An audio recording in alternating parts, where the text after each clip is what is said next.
Bon,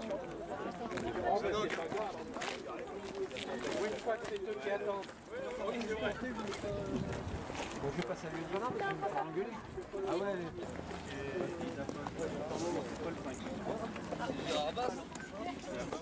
Normalement, sur Google, ils mettent 12 minutes à pied. Pour aller jusqu'à... Ah bon, pour aller à l'entrée. Elle est à 40 mètres là, de hauteur. L'accélérateur, il va être à 40 mètres. Ouais, c'est un...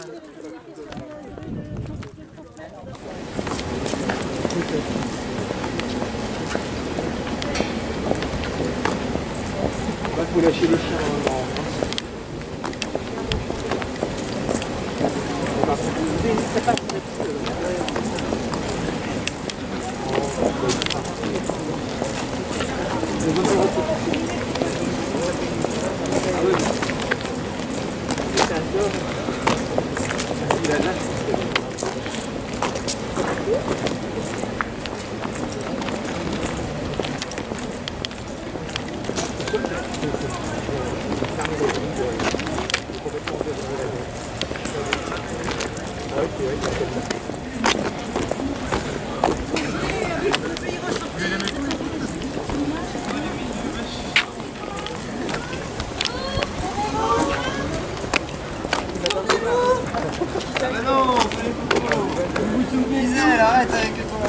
non, si tu prends une photo de Jean Sécu, il va te mettre là, il va te planter là-dedans.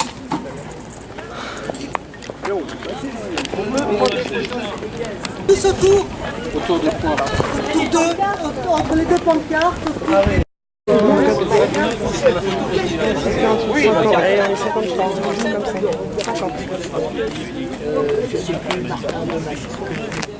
nous sommes une cinquantaine. tiendra le chemin.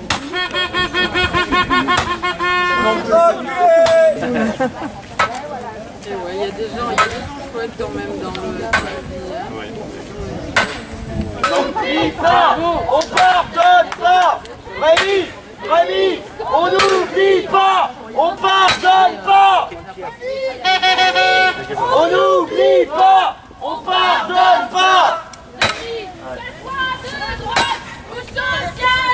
La police mutile! La police assassine. La police mutile! La police assassine.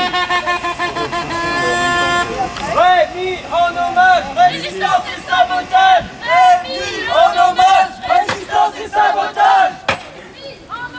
Résistance et sabotage. Ouais, mais... Pas nous. Simon, mais... C'est pas une personne qui a un marque, elle est cassée. Il avait porté un forêt, il l'a fait. Ah, d'accord. Ça y est, ah merde. Ouais, On n'oublie pas! Parce qu'en plus, bon, ils avaient...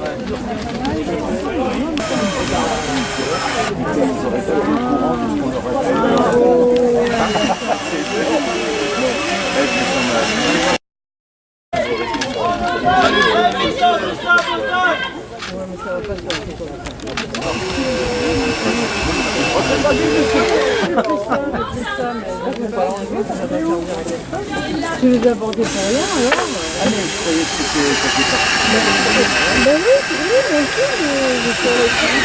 aussi, du coup, j'ai pas pu faire une photo. Parce...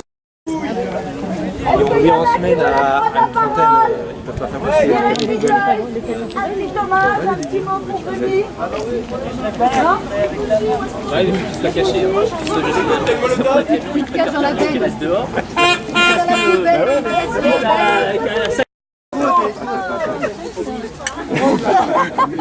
Ça fait un peu...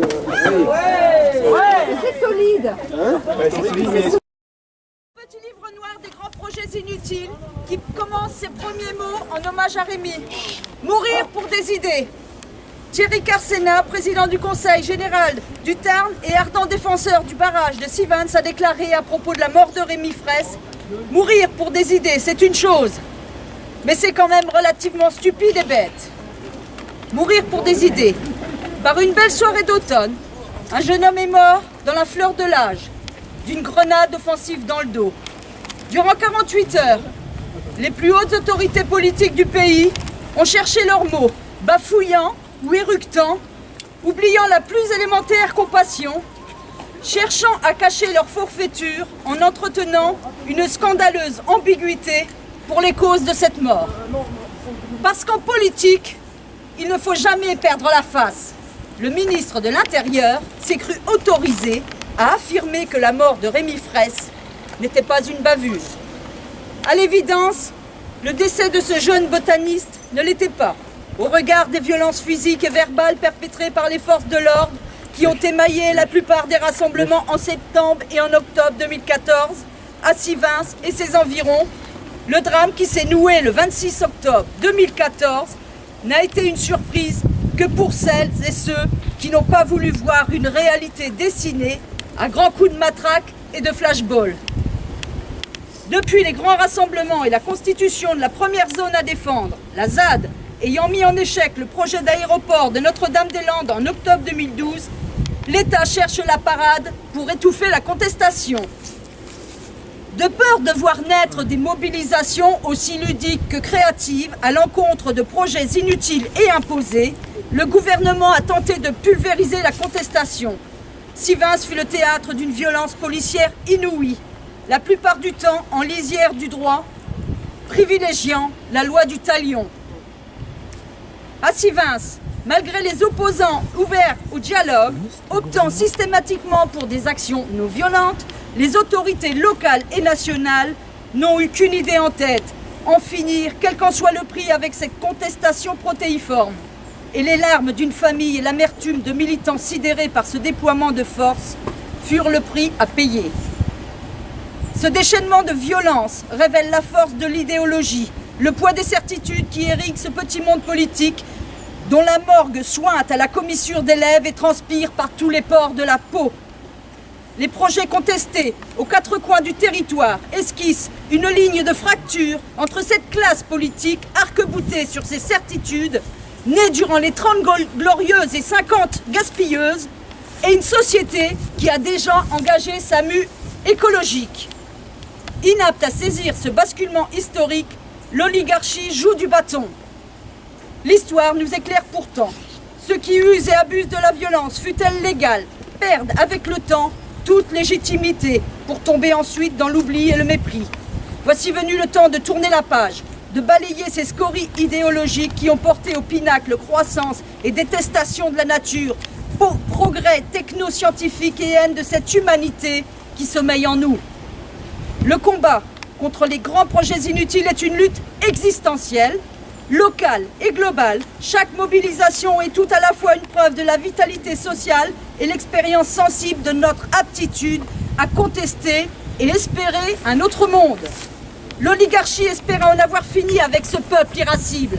En frappant sans discernement au point de tuer, elle a mis en scène sa profonde faiblesse. Un gamin en est mort. Nous ne l'oublierons pas. Non.